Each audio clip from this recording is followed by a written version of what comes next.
Welcome to the Christian Romance Podcast, where we go behind the books with inspiring Christian romance authors, exploring faith, love, and the journey that brings the story to life. I'm your host, Kelly Jo Wilson, and today we're chatting with Sarah Sundin. If you love stories that blend rich historical detail, unforgettable characters, and the kind of romance that lingers long after you turn the last page, then you're in for a treat. Sarah is the best-selling author of When Twilight Breaks, Until Leaves Fall in Paris, The Sound of Light, and Embers in the London Sky, along with the beloved Sunrise at Normandy series. Her novels have captivated readers and critics alike, earning her both Christie and Carol Awards, as well as starred reviews from Booklist, Library Journal, and Publishers Weekly. With her signature ability to bring history to life while weaving in faith, courage, and love, Sarah's stories transport readers to the heart of World War II and beyond. She joins us today from sunny Southern California, and I can't wait to dive into her writing journey. Be sure to stay tuned to the end of the episode so you can hear more about our current book giveaway. Now, here's my conversation with Sarah. Hi, Sarah. I am so happy to be talking with you today on the Christian Romance Podcast. Thank you for being here. Well, thanks for having me, Kelly. Yes, I cannot wait to hear more about this wonderful book of yours. Why don't you let our listeners know? Now, most of our listeners, especially if they read historical romance, will probably know who you are. I would hope so. I would imagine so. Because you write these wonderful World War II novels and this war kind of stories. You have this daring, drama, daring, and romance all mixed together. So why don't you just talk a little bit about how you started to become an author, like your writing journey and then your faith journey that brought you to writing these wonderful books. Well, this wasn't my plan. If you told 20-year-old Sarah or 25-year-old Sarah or 30-year-old Sarah what I'm doing today, she would said, "No, you've got your wires crossed. That's the wrong person." I was a chemistry major. I became a pharmacist. I loved practicing pharmacy, and one of the things I liked about it was when my kids were little, I was able to work part-time. And the plan was for me to start picking in my hours when they got older. And then God had other plans. I never thought I'd be a writer. Other than, I love to read, of course. And all little girls who love to read at some point imagine themselves writing books. And my sister and I wrote some books together. Our favorite was Funny Dancing Fruits and Vegetables. I just found that manuscript. I'm like texting it to my sister, like, we need to send this to my agent. Oh my gosh. I love that you just found it. That is so fun. I love when you can go back and look at like older things and that it was you and your sister together. That's wonderful. Oh yeah. It was so fun. So anyway, but yeah, I put it in the same category as being a ballerina. I took ballet lessons. I knew I wasn't going to be a ballerina. You just look at the numbers. It's impossible. And that's okay. I wasn't that good at ballet and I liked reading, but I never had a big story idea. So it never occurred to me. And then I woke up January 6, 2000, and I woke up from a dream one morning. And that dream was a story. And there were two characters and they were so compelling to me. And all day I'm washing diapers, I'm running the carpool, I'm doing all my mom's stuff, and dialogue is flying through my head. And side characters are emerging and subplots. At first, like, this might be a novella. And as it's growing and growing, it's like, no, this is a full novel. And I'm like, what do I do with it? Like, it's like, and I kept telling God, like, this is a great story. Can you send it to somebody else who knows how to write? Because the last thing I wrote was about Coumadin dosing using a nomogram in an anticoagulation clinic. Really great reading if you want to fall asleep. So I wasn't a novelist. I wasn't a creative writer. And I had no idea what I was doing. But the story, these characters would not leave me alone. And so God and I had quite a few conversations. And I couldn't even tell my husband what I was doing. It was like too weird. He's a pharmacist too. And he is very left-brained. I'm right brain, left brain, pretty equal. And he is completely left-brained. And so when my kids were taking naps, I would just pull out my kids' lined paper and a number 2 pencil, and I started scribbling down these scene ideas and this dialogue. I just had to get the dialogue down because it was, the banter is just flying. Like, I got to get this down. And finally, it took me a week or two to finally, confess to my husband what I was doing. And he was, at first, he's like, okay, that's kind of fun as long as it doesn't interfere with the housework or anything. Well, it did interfere with housework. That's a whole nother story. But I wrote that whole novel longhand, and then put it into the computer when my husband was, at work, because that was his computer, so I had to use it when he was working. And I wrote the whole thing in 6 months, which is crazy. And it Oh turned my out to gosh, be, that's amazing. well, especially considering it turned out to be 750 pages. I love it. I love it. Do you Yeah. have it? I do. So Oh, yeah. I love that you but have but that it too. will never be published. It was cute. I There was some good stuff in there. First conference I went to after I'd finished it, I'm like walking in like, where's the book that shows me how to publish my book, because it's finished and it's lovely. And the lady looks at me, she goes like, is this your first conference? And I said, yes. And where's the book that shows me how to get published? And she said, may I suggest this? And it was um, uh, uh, self-editing for fiction writers, Oh which yeah. is a classic. It's a fabulous book. Yes. And I looked at her, kind of smiled and nodded. I was thinking to myself, she doesn't know I got a 5 on the AP English test, that I got out of college English because I'm good at grammar. Like, I don't need self-editing. So I smiled and nodded. Yes, thank you. I'll think about it.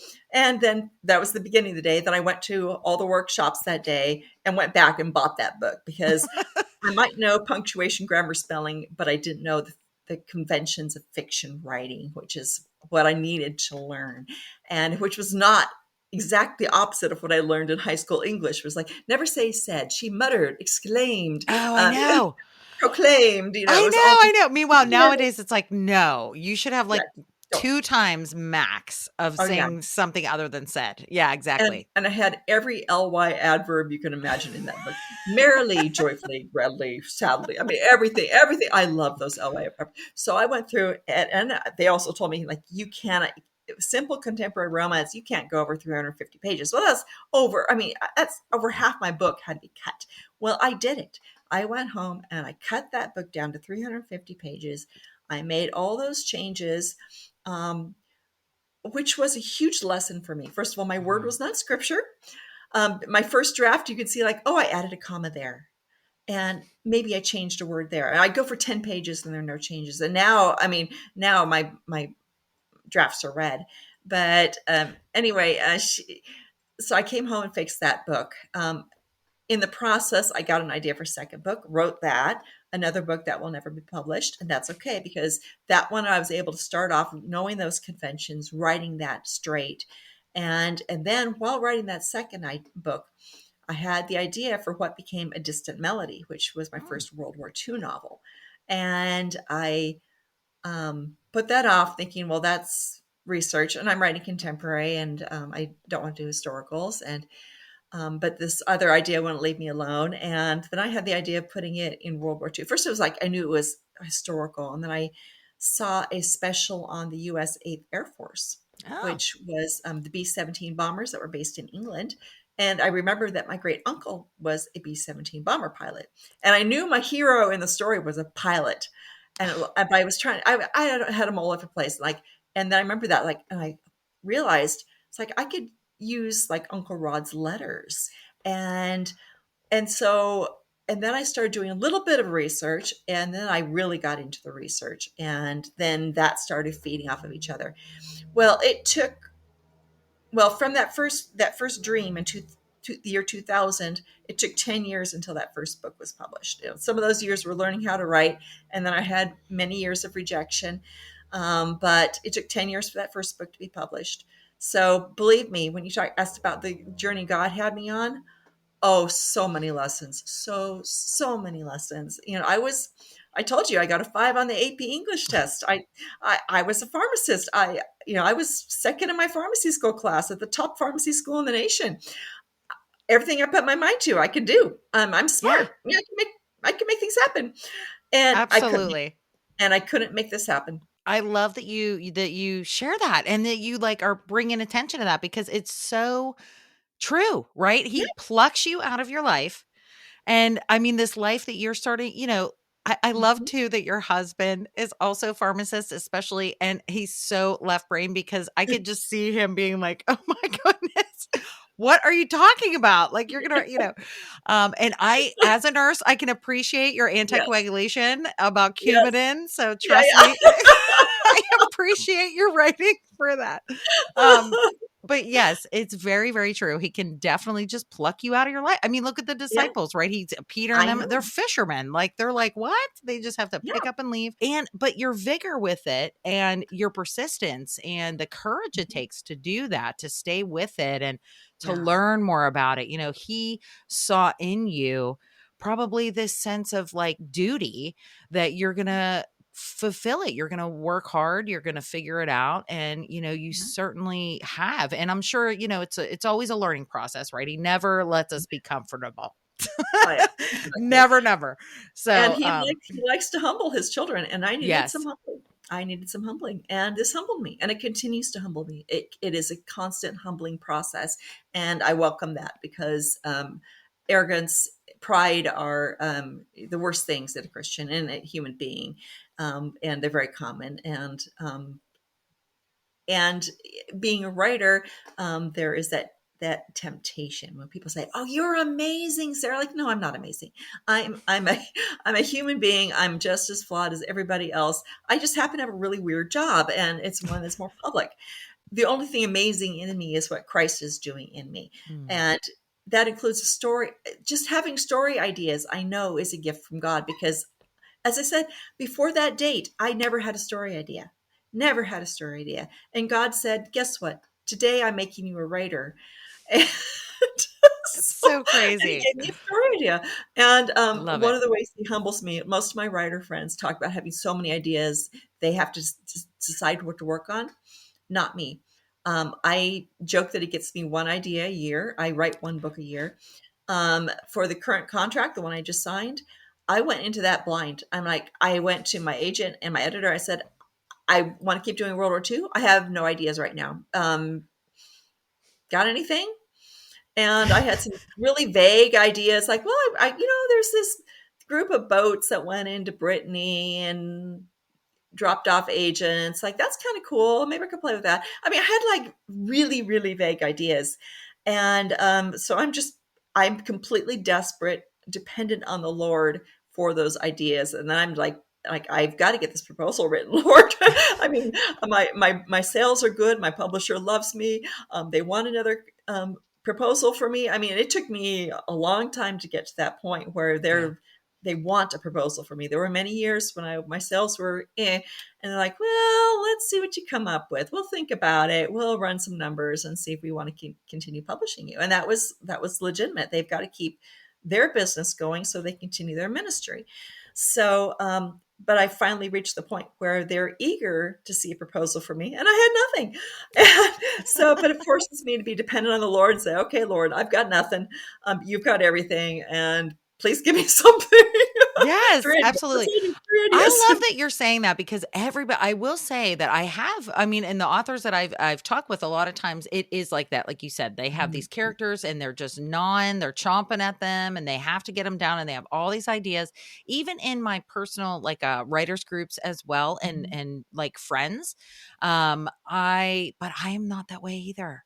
I Yeah. have a couple, but it's very much like I didn't get the second idea even for like the second book in my series until just recently when I'm about to like Mhm. move this book forward. So it's very Yeah. similar. So I love that he's and that's it can be scary. I mean, it really Mhm. can be scary because you have to trust so much that Yeah. he's just going to give it to you and you're just kind of like doing the work and just waiting on him. It's a very, very spiritual journey, I feel like. So Mhm. thank you so much for sharing that because, whatever anybody is doing, whatever we're doing in our lives, if God is plucking you out and wanting you to do something, he's going to shift you and he's going to keep Yes. pressing on you Yep. to do it, and having that trust in him is so important, but it does take some courage. So I think it's amazing that you did that and that you started to, and you make a good point about how, I mean, 750 plus pages, and then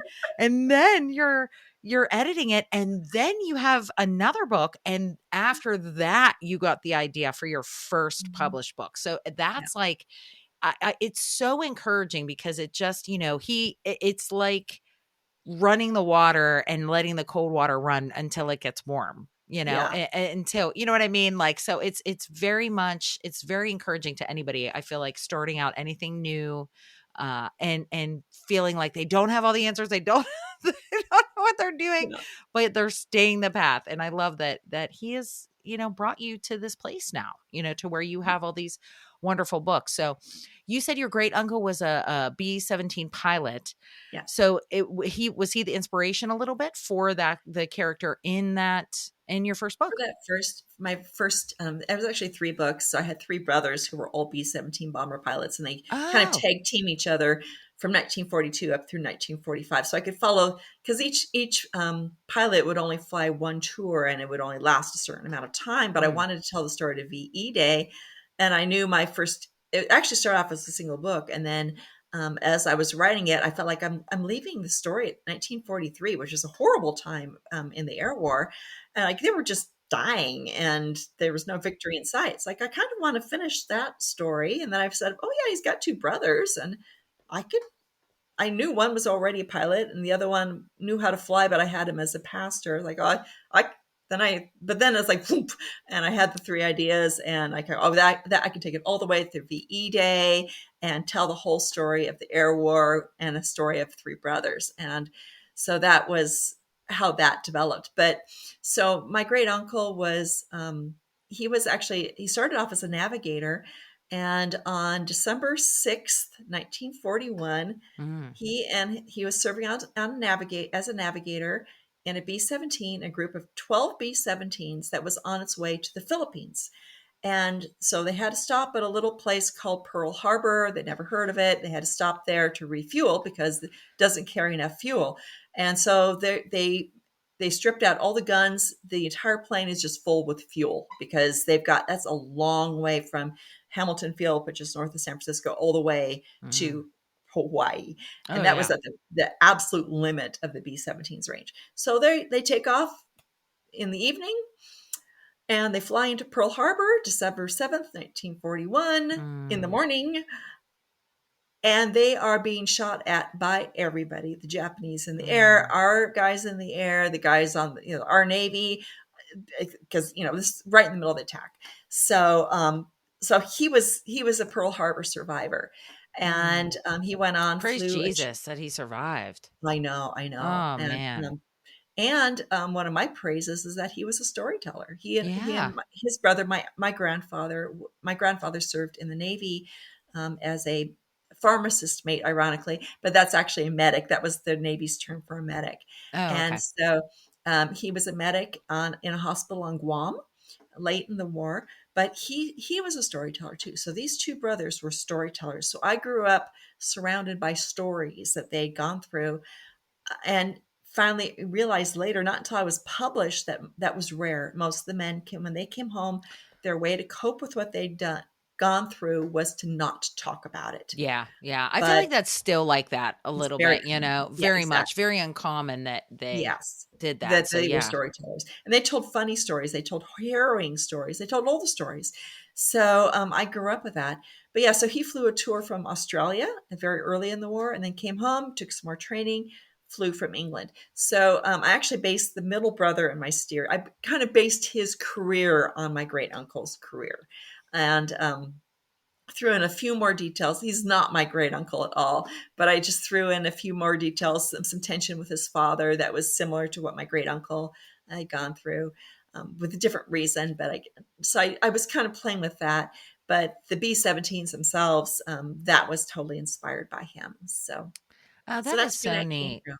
Yeah. Yeah, that's so neat. And especially too, like you said, that's such a good point about them being storytellers because they do shut down very much. A Yes. lot of military guys, I feel like in general, they don't want to be too sensitive, I feel like, and they want to make sure, they hold everything in and Yeah. don't want to share. But it's also too very traumatic. It's very Yeah. traumatic. And eventually the trauma comes out in another way if they're Yeah. not talking about it. So maybe it was a healthy thing as well for them, Oh, yeah. to tell the stories and to Mhm. share in at least the a positive light, like you said, some of the funny stories. Did you have you had mentioned about letters? Did you have letters too that they I sent that you were did. using Yes. for? I mean, what a wonderful source of Yeah. information. I mean, it's just so wonderful that you could have that to start from. Yeah. We actually have a letter that he wrote on December 6th to his Oh, parents back in Ohio, um, saying, "Hey, I'm shipping out, going to the Philippines." I mean, it's so wow. crazy. Just wow. But Wow. yeah, he had letters that he wrote from England, which is actually those letters are what changed the course of my story because I originally was going to write it entirely from my heroine's point of view, and she was in California, and his story was just going to come through his letters. And at that point, I'm reading up enough about the Eighth Air Force so I can make it authentic what his letters were going to be. Mm. And then I started reading my great uncle's letters and realized how heavily they were censored. He would talk about being on this island. He couldn't even say he was in England, and he Oh. couldn't say anything about his missions. And but I wanted that in there. I wanted the details on his missions. The only problem was if I was going to write from Walt's point of view, I had to actually be behind. I had to be in the cockpit of a B-17 because he was flying missions, which meant I needed to fly missions, which meant I needed to kind of learn how to fly B-17, and I'm not a pilot. So, How did you do that? um, well, this is, we talk, this is, where God's sense of humor comes in. I was a chemistry major. I had to take a full year of upper level physics, with the physics for engineering, that they made chemistry takers take. It was hardcore. Well, I was able to read the B-17 pilot's manual and understand it. I watched, they actually have some training films from the war about how to fly B-17, and they are so incredibly hokey. I mean, the guy turns the camera and smiles, you get a little glint in the camera. I mean, they are hysterical. But it For like told me recruiting videos, they like are, yeah. this is It's the like, best. this is the best. They were training and teaching the guys how to fly the B-17s, but it also had that, really hokey touch to it. But those were fabulous because I was able to, watch those, read the flight manual, and then of course reading a lot of the nice thing about pilots is they love to talk and they love to talk about what they've done. And I Oh, didn't cool. realize how important that was until I wrote other books where you don't have as much documented from, especially the first person. But the pilots, oh, they like to tell their stories. They're heroes. They know they're heroes. They really like that. And so they're, especially now we were talking about how they shut down when they came home. A lot of them hit their 50s and 60s and they started to Mm. realize their kids didn't know their stories. Their grandkids Oh. didn't know their stories. So they started telling their stories. So um, there's a wealth of information about the pilots. I can tell you, I have got books that list every mission for the 8th Air Force, how many planes, how many bombs were dropped, how many were lost. I mean, exquisite detail. So, which really was wonderful for me for my first books, because if I had had to go in with the little bit of information I've had for some of my other topics, I probably would not have done as well. It was nice to start with something like that was extremely well documented. But my science training came in handy. I wasn't a Mm-hmm. history major, but doing history is very analytical, very detail oriented. A lot of, you need to, document where you find things, and um, keep things organized. And well, that fit with my training. So I already had the skills. They were in a different direction, but I was able to take those same skills and apply them to historical research. So, God doesn't waste anything. My parents, well, the funny thing is, I didn't find this out till later. My parents were super supportive. My mother was so excited Mm. about me writing books. Then I found out later they were having private discussions about how Sarah was wasting her education. Aw. Well, now they don't feel like that, I'm sure, like Oh they, no, no, they're. I joke that my mother is the world's best publicist. I mean, aw.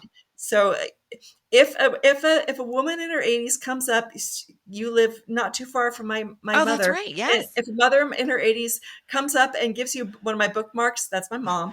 She hands them out willy nilly to everybody. So she's amazing. I But love yeah, it. she gets all her friends reading my books. So she is.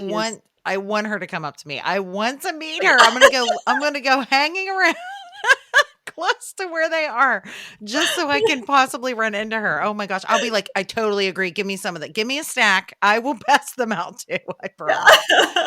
Oh my gosh. I know. Yeah. I love it. I love that you had that too. And what a great I'm so happy that your great uncle was able to get out of there because my goodness, what Yes, a horrible devastation.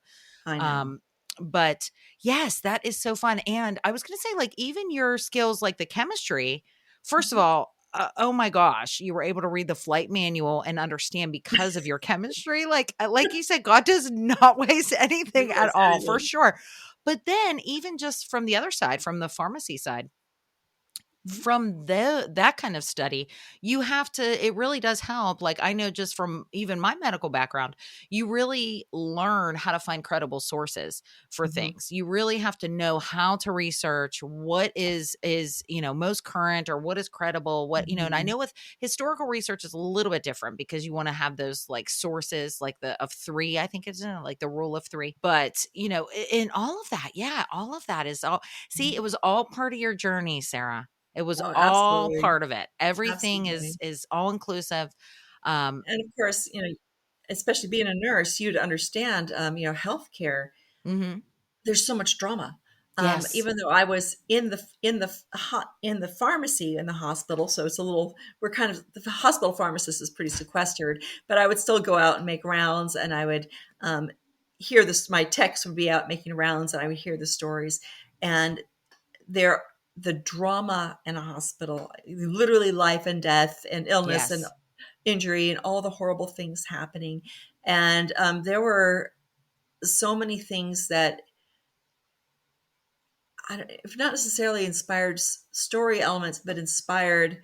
I saw a man break down in the hallway outside the ER because his son had just died and he had been the Mhm. one responsible, Mhm. backed up his car, and just the howling on the floor. And, that just, it was just horrific to see. But you take those things like, well, that's how you express. I mean, that's how a man might express not just extreme grief, but guilt and regret and all those things, just the way that man was processing it. So you take so many of these elements of um, what it feels like to be sick, what it feels like to grieve, and you're experiencing that in the hospital environment, and so that I think helped inform my writing too, because I have characters who go through horrible, horrible things Yeah, because absolutely. of Especially war. loss, the Yeah, loss, like you said, yeah, for sure. exactly. Absolutely. And that's like the worst, part of it. There's also like just the eccentricities. That's what I was wondering if you were going to say that, just even adding Yeah. that into your characters, just Oh in yeah. encountering so many different people. Yeah. Just the eccentric things that happen. I can tell you, oh my gosh, I have so many stories from hospital things that you would not even, nobody would Oh I know. believe. Oh I Not know. one bit. And I didn't even work in the ER. ER nurse, you want to hear some crazy stuff. Oh yeah. You get to an Crazy. ER nurse and you Yeah. know this as a pharmacist. I mean, the Oh yeah. ER. Not even the ICU nurses. I mean, although they will have some crazy stories I too. have some But stories yes, too. yeah. I mean, Yeah. I just actually visited a friend of mine recently, and when I go to visit her office is on the back of a hospital unit, Mhm. and I had worked on the unit like here and there. Sometimes we would get pulled to different units to help, and it never had to be like locked before. And this time Mm. when I went to visit her, I said it was like locked, and I knew immediately that Yeah. there was a story there. I'm like, Yeah. I want you to tell me the crazy story of why this is locked now because Mhm. and it's not usually, it was luckily like a funny kind of story, nothing like super crazy, because a lot of times you got to worry about harm and stuff. I mean, people run Yeah. up into hospitals, people Yep. are very upset or angry, and they can go in, with a weapon or anything crazy like that, which is, I mean, we've definitely had those scares as well. But yeah, Oh, yeah. totally. Like you said, the drama surrounding. Before we, so we're almost at time, but I want to give you a chance, a good amount of time to talk about this new wonderful book. So this Midnight on the Scottish Shore, what Yes. is going on in this book and about with these characters? Oh my goodness, this is such a fun story to write. And so Scylla van der Zee is a member of the Dutch resistance, and she gets herself in trouble, and she needs to escape the country. And the only way she can think about it, her sisters in the Dutch Nazis, and so she's kind of infiltrated the Nazis to report to the underground paper. But she hears that they're recruiting spies to go to England, and she's like, "That's it. I speak English. I spent time in England," and so she basically volunteers herself to be a spy to Britain, expecting as soon as she lands, she's just going to ditch them and go live her life, go live with her aunt, and get a good job for the war effort and do her thing. But things go up awry. As soon as she lands in her little boat from the submarine, she gets captured by Lachlan Mackenzie, who is a lieutenant in the Royal Navy. And he is a man of duty and honor. And he knows she's a spy. And the only thing he can do is turn her in, knowing that she will be executed as spies should be. Oh. And but Britain has a program, MI5, their counterintelligence group had a program called the Double Cross, where they turned these spies into double agents. They were extremely successful. And so they turned, because Scylla, she is very eager to do this. She doesn't want to be executed. And she is in favor of the Allied cause. So she turns to become a double agent. So they decide to send her up to this lighthouse in northern Scotland, which overlooks the Pentland Firth, which is the waters between mainland Scotland and the Orkneys, where Scapa Flow is, which is the main Royal Navy base. And they decide that she needs a Royal Navy officer to be her liaison, to feed her information for her messages. And they choose Lachlan because he already knows who she is.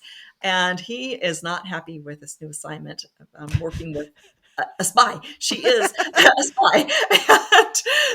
But as they work together, obviously things change, but Yeah. anyway, it was fun. I don't think I've ever written an enemies to lovers story. I And was going to say, it sounds this, like enemies to this lovers. could not possibly be more enemy. He literally Yeah. thinks she is a Nazi spy, and he Yes. is a Royal Navy officer who is all in. So it couldn't I love possibly be it. more of an enemy. But and she doesn't think much of him because he's the one who captured her and wanted her to die. Yeah. And he So wants her, right, exactly. He wants her to die because she's a exactly. spy. Oh And my she's gosh. fun loving and impulsive, and he is very strict by the book. And so she thinks he's just, this horrible old fuddy duddy, and she doesn't really want anything to do with him.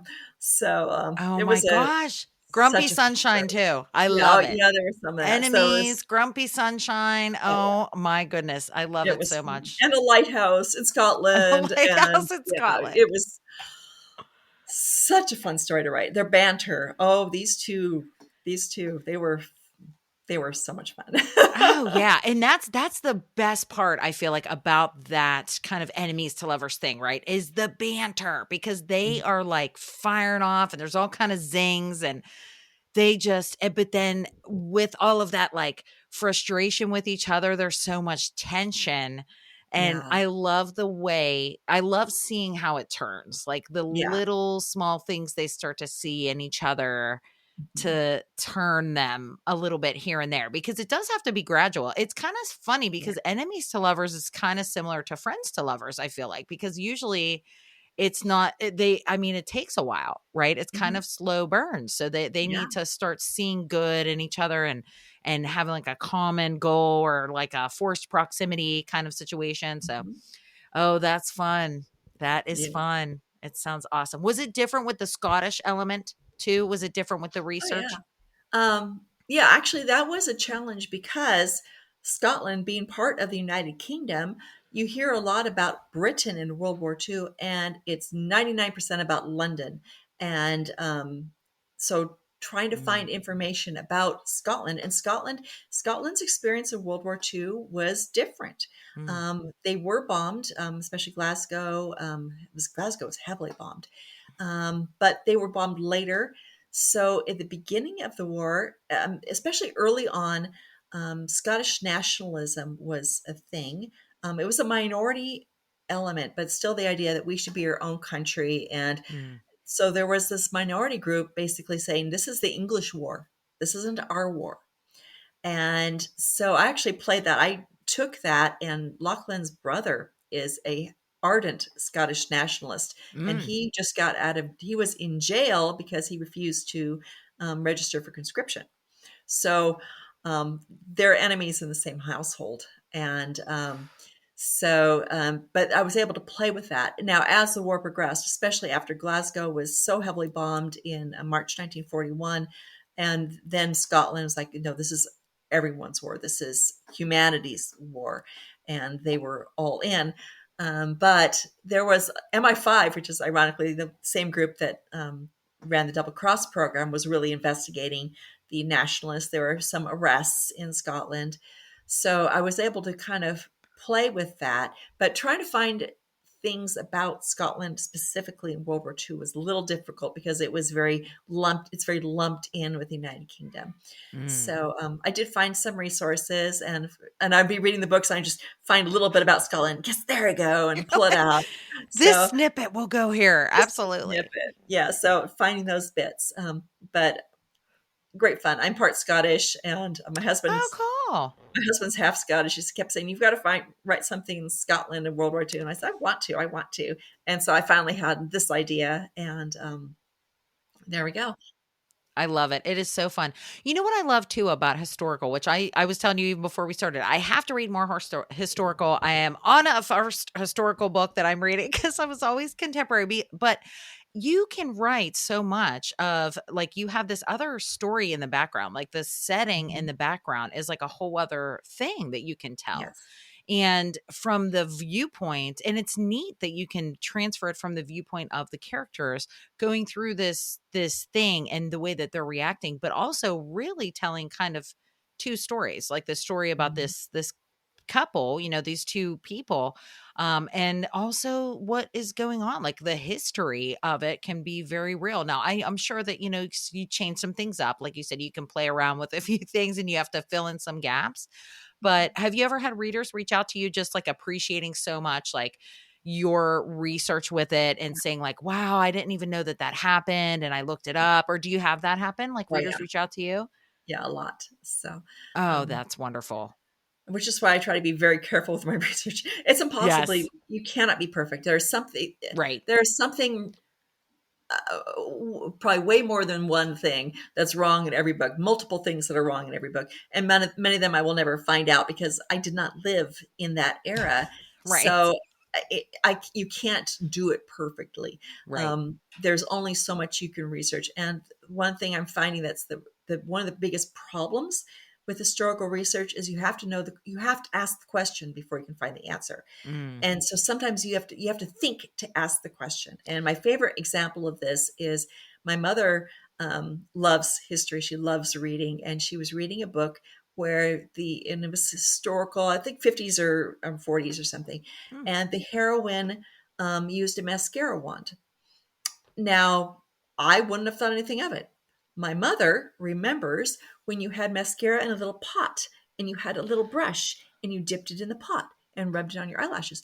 Oh. So that author never thought to ask, how did women apply mascara Hmm. in that era? Was mascara even available? She didn't ask that question, so she didn't find the right answer. Mm. So sometimes you'll see in historical novels, you see big errors like how on earth did they miss that? And a lot of it is some of it is lazy. I actually don't see this in the Christian market. I see Christian historical novelists are sticklers for research. They really, the bar is very high. Um, but I have seen it where it's like, what on earth? They didn't do any basic research, or they just didn't care. They just decided they wanted a story Right. to write. They want to write the story, and Right. Yeah. that's fine. Just don't write historicals, please. But sometimes you'll get these little things. And I read one where the heroine in Germany was wearing red lipstick. Like, oh, and the only reason I knew this was because I happened to be researching Nazi Germany at the time, and the Nazis banned makeup. Oh.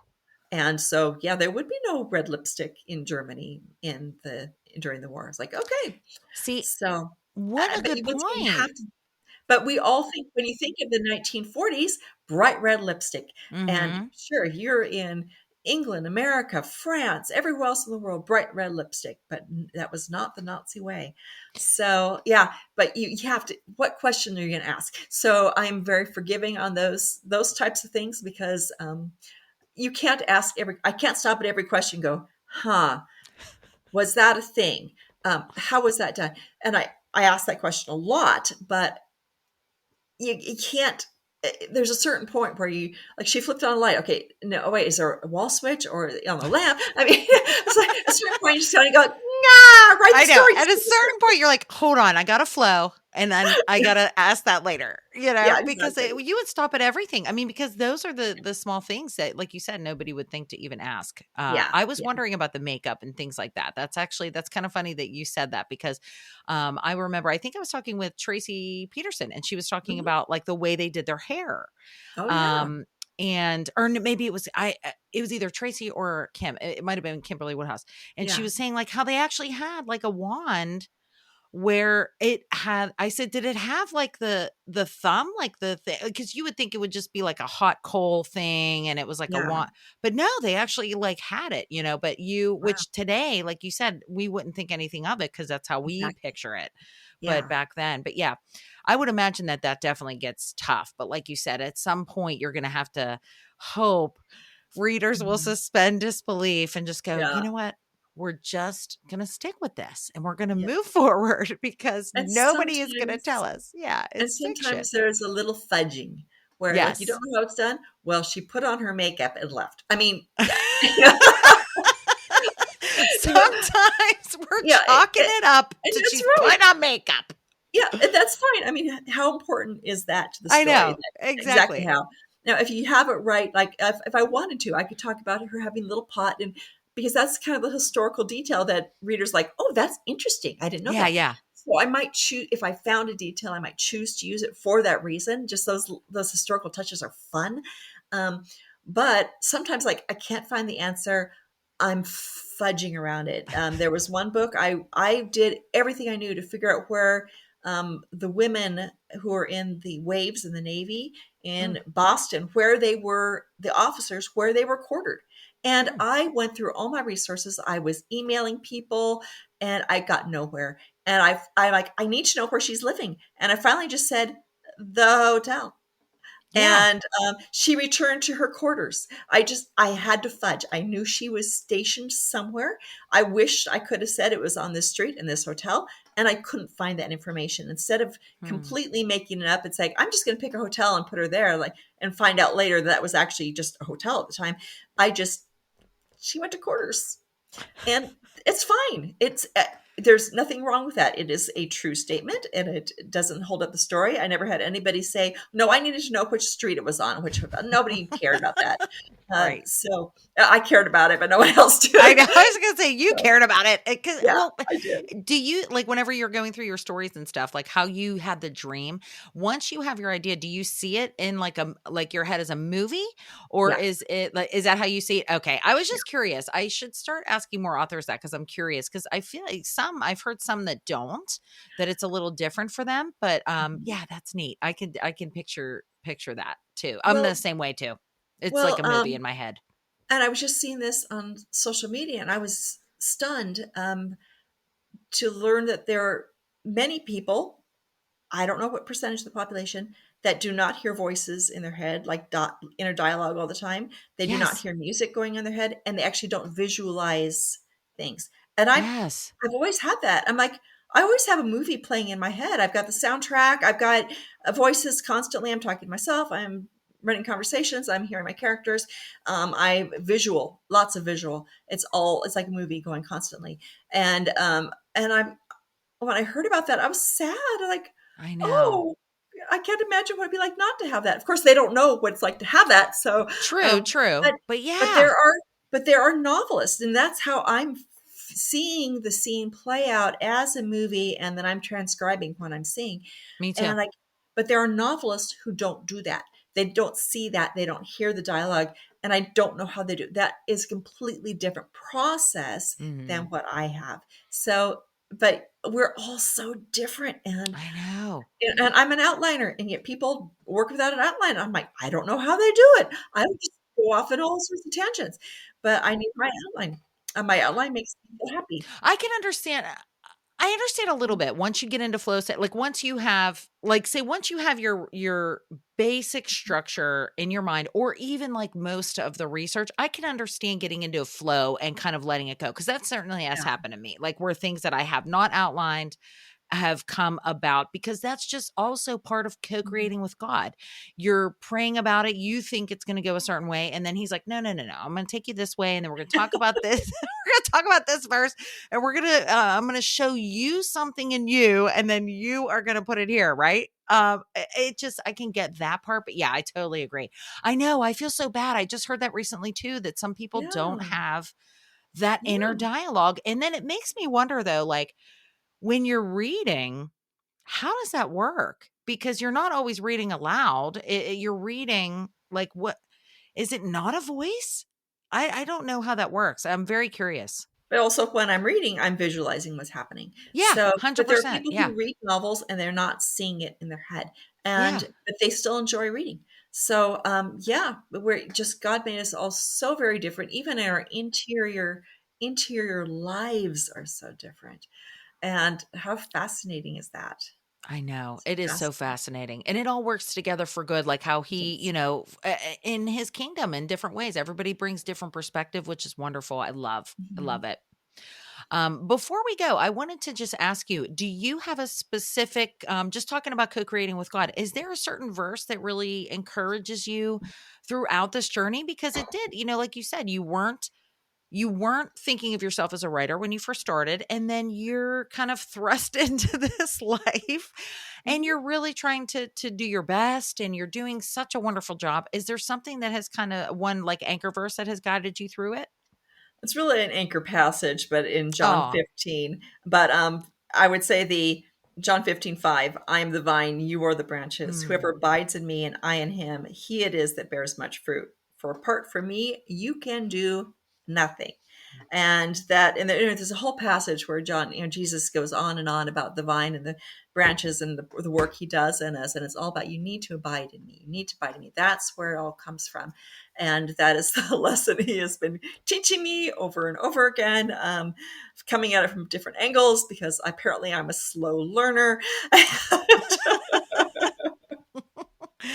oh my goodness. I love that verse so much because it is so true. And he just Yes. kind of, we're just grafted into him and you absolutely emulate that because of how he kind of plucked you out and you're following his call and you're trying to do your best and you're just wanting to bless people and do your best with what you have and using your transferable skills very well.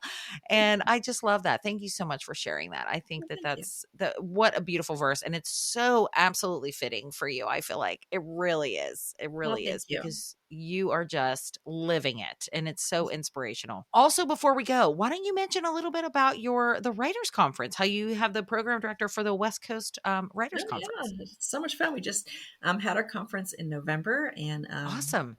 Roseville outside Sacramento. In 2025, we're going to be in Southern California. We're hoping to alternate. But yeah, I'm program director. I've been in that position for a couple of years now. And so I help recruit faculty, select workshops, direct the appointment system. We just had the best conference. It was absolutely amazing. Just such a sense of community.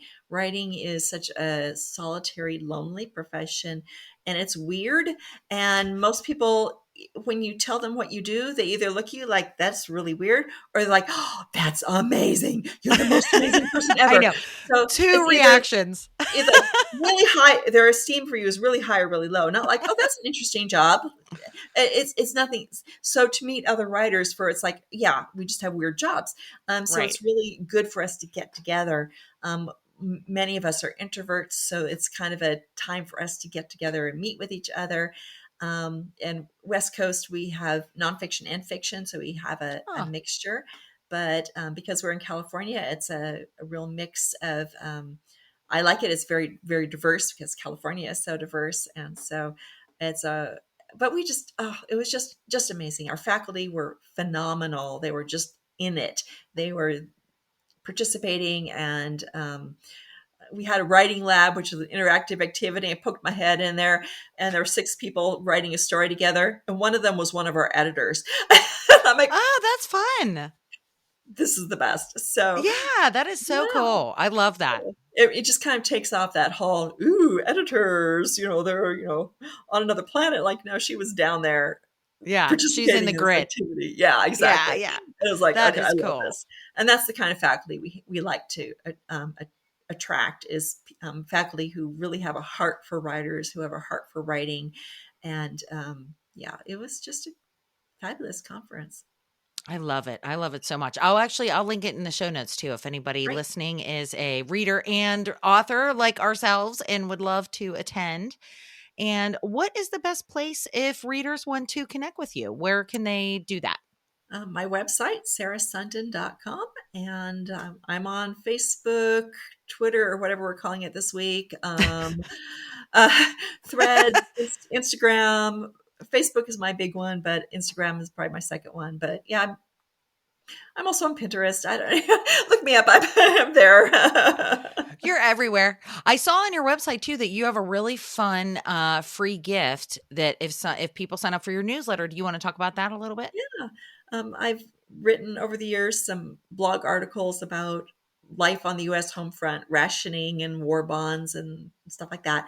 And so I compiled them into a booklet, and that is a freebie when you download it, and it includes some fun things about Christmas in World War II and Thanksgiving in World War II. So That is so neat. And you know what? I feel like that would be so interesting. What like an interesting companion, especially mhm. even to reading like historical books. You're like, oh, this is how they did that, and Yeah, this is how that worked. I feel like it might even help other authors with research, just looking yeah. at your blog post. I mean, really, It's so cute. it's Every year I get emails from high school students or younger even, like they're writing reports on World War II, and aw. they did their research, and mine popped up for sugar rationing in World War II, and they're asking me questions, and half the time they're asking me to write their paper for them. But Oh I'm my like, gosh. Oh no, my no, gosh. sorry, I'm Like a how mom. much I would don't it do that. take?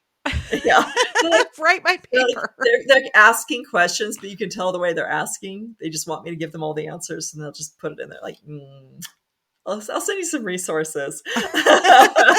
Here's a couple links. Look it up. You'll have a better time Yeah. finding it for yourself. Oh, you are so funny that you could. Meanwhile, I would be like so oblivious. I'd be like, "Oh, you want to know about sugar rationing? Here." I'd like give them everything. Yeah. Oh, I love it. I love it. Thank you so much, Sarah. This has been such a pleasure talking with you. I love to hear so much more about how you became an author and just how God has been guiding you this whole process, this whole time. And just thank you so much for sharing your heart with us today. Thank you. If you enjoyed today's episode, please share it with one book lover like yourself. We love to bless as many people as we can with exclusive interviews and, of course, great books. Each month, we host a themed book giveaway where you can win a selection of Christian romance novels and some extra goodies, too. This month's theme is Be My Valentine. We're giving away 5 heartwarming Christian romance books filled with love, second chances, and faith, all perfect for Valentine's Day. If you love sweet, uplifting stories, this is for you. Whether you're listening right as this episode comes out or in the future and don't want to miss out on the giveaway, no worries. You'll find a link to the current giveaway on our website, ChristianRomancePodcast.com. Thanks so much for listening, and until next time, keep your faith, share the love, and happy reading.